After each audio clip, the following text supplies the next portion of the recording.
Hey, and welcome to this unboxing and review of the BBQ Guru. This is the way it comes in the box. Here is basically a troubleshooting guide.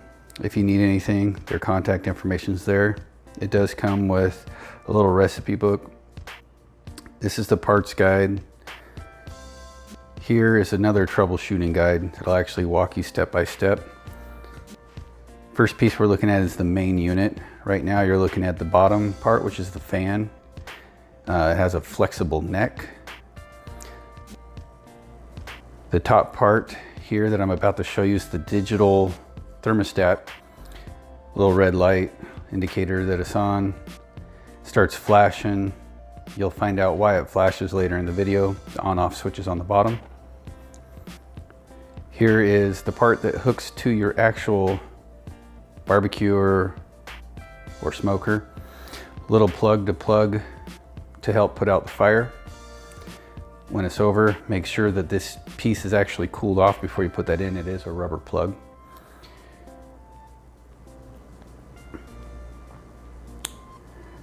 Just some miscellaneous pieces. That's a heat diffuser, batteries. This little piece of aluminum foil is like if you have a Weber grill and it has the 3 or 4 little holes in the bottom to let the air through. You only want to plug one with the fan unit and the rest with the metal tape so you don't get any airflow in there. Here's the bottom of my acorn. Right there where you see that little slit is where this unit will be. Obviously it's too big, so we're gonna have to take it apart and trim the piece of metal. It is December here and in Washington it's a bit cold, so I just took that bottom unit off, brought it in. In my hand you can see a screw that is basically a blocker to keep that plate from sliding all the way out. So we need to remove that screw. Pop that piece out. Now we're going to unscrew the neck, and we're going to take the little damper that we pulled out, put it on there, and actually measure the width of this. Take a little marker and I'm going to mark that.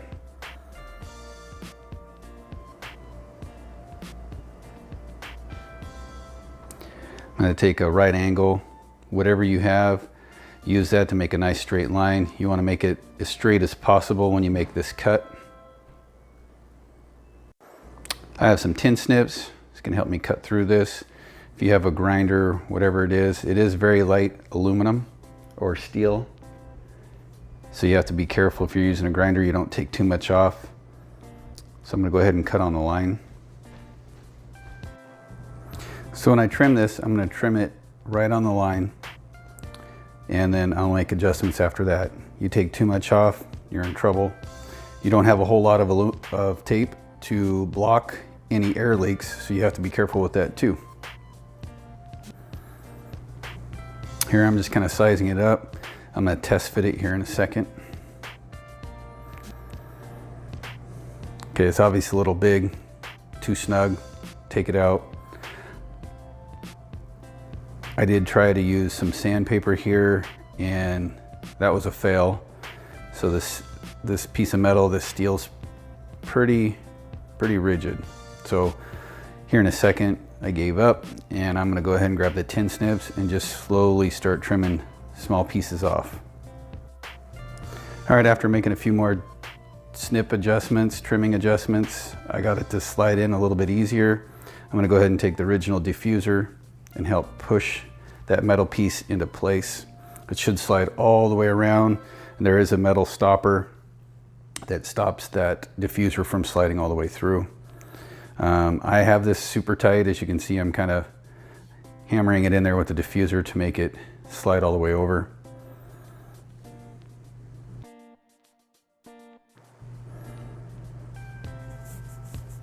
Okay, I got the new diffuser plate installed.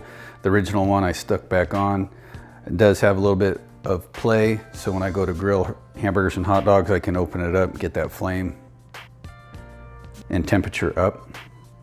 I'm going to screw back in the neck where the fan unit plugs into, and then on the inside where I'm showing you, I know it's hard to see, the little round diffuser plate, heat diffuser plate, I'm going to stick inside. It screws into the neck of the fan unit. There it is. I'm going to slide it in, put the screw in, and get that installed. So I didn't want to bore you with the long process of trying to get that diffuser plate in.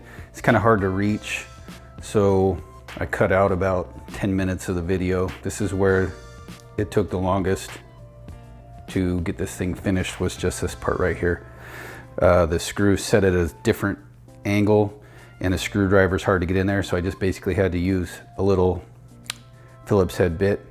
I did try to use a screwdriver once it got in there a little ways, because the screw's about 2.5 inches long. As you can see, I had to take the bit off again and screw it in by hand. Okay, at this point, it's been about 10 minutes of battling with that screw. I finally got it in. I'm trying to find the screw right now to screw back in the original diffuser plate so it doesn't slide out. As you can see, if you look all the way through that neck, you can actually see the diffuser on the other side. Here's the original Phillips head screw to keep that from sliding out. I'm going to tighten that down and we'll be all ready to go. I'm going to take it out and hook it back up to the acorn.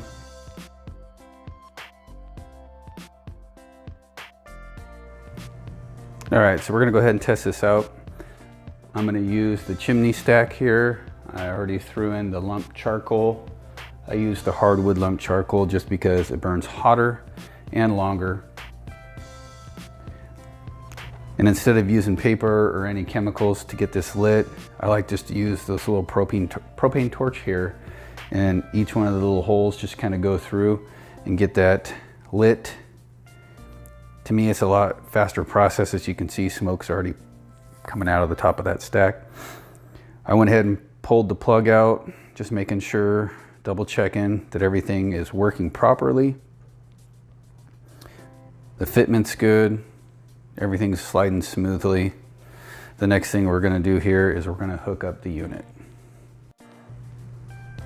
All right, so now we're plugging in the fan unit into the neck that holds it onto the acorn. Going to make sure it's nice and snug. Back the camera up a little bit so you can see the thermostat. The alligator clip is going to clip to the grill to send the temperature to that unit through the little wire and probe. The end of this wire actually plugs into the fan unit itself. You'll see that here in 1 second. There it is. Plugging it in.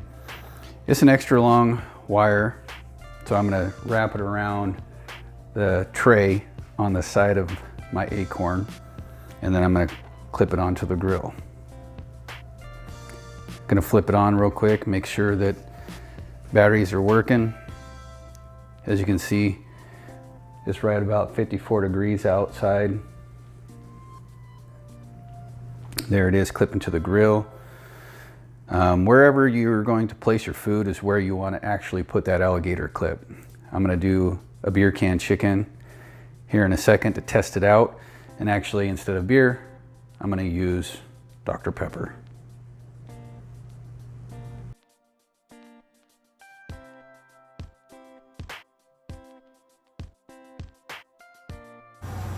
So I apologize for the dark, not the greatest quality. But anyways, we're outside. You can hear the hissing in the background. I got the grill going, trying to light those briquettes. As you can see, we just got 4 batteries. The 4 AA batteries, they say last about a 12-hour cook, 12 to 16 hour. I'm sure if you got industrial batteries or a higher end battery, they're going to last a lot longer. So you see how to take it out, reverse it, put them back in, and you're ready to go. All right, as you can see, we got it all hooked up. We just got to kick it on. It's already smoking. We already got the briquettes. Actually, I don't use briquettes. I use all natural lump charcoal or lump hardwood, however you want to say it. I went ahead and I put the prod right there, test the heat. I want it right in the center because, of course, that's where we will have the beer can chicken that we are cooking today. Alright, so to set the temperature, this is temperature up. We got it set at 275 right now. That's where I want it. The flashing green light, I'm not sure if you can see it. That's basically saying that the temperature's too low. When it's solid green, it's where it needs to be. As soon as it gets within a few degrees, within 30 degrees, the temperature it is supposed to be at.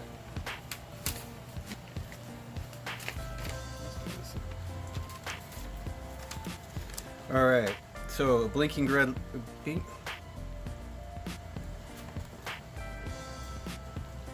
Alright, so we got our set temperature at 275. Flashing green light means it's 30 degrees below the temperature it needs to be. Solid green is within 30 of what we set the point at. If it's solid red, it's 30 degrees over what we want it to be at. Sorry for the dog. He's a little noisy. But now that we got that all set, we're gonna bring out the beer can chicken.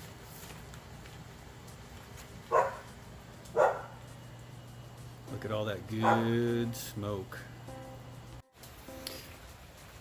Alright, so I've been watching the gauge for a good half hour, 40 minutes now.